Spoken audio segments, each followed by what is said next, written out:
Hi, I'm Daniel, and it's February 2018, which means it's award season. I don't really have any awards to give out, but I am going to go over my top 10 games of last year.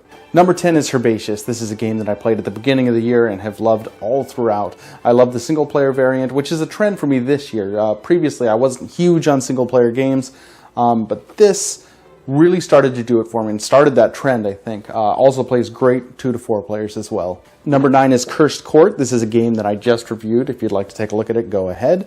But it's basically poker, roulette, all thrown into this fantasy theme. It's pretty cool.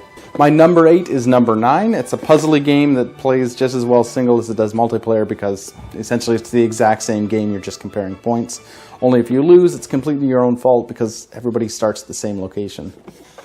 Number 7 is a reprint of Nick Dabon from Korea Board Games. This is now titled Spoil Me Not and is a really fun little game where you are trying to get rid of the worst cards out of your hands and take the best cards out of other people's, and it works really, really well, and I highly recommend this one. It kind of came out of nowhere for me.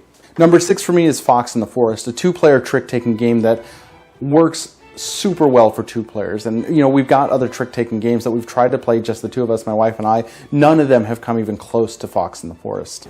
So top 5, my number 5 is Clank in Space, a game that I didn't get to play till later on in the year, but when I did, I really, really enjoyed it. There are a ton of reviews out there for this game and a ton of praises for the Clank system. All of them are valid, and this is just such a fun deck building game with a board element to it.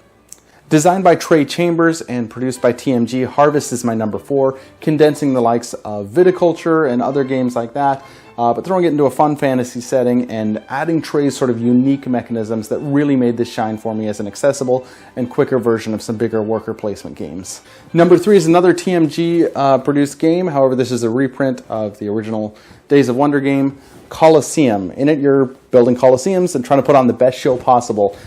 Really a lot of fun and something I've thoroughly enjoyed this year. Number 2 is a game I didn't expect to be so high on my list, Kokoro, Avenue of the Kodama. It's a re-implementation of the Avenue system that came out last year, but this throws in a few extra surprises. Super fun, single player, multiplayer, even online games. This works very well and is something that can be taught very quickly and is an absolute blast by yourself or with a whole bunch of people.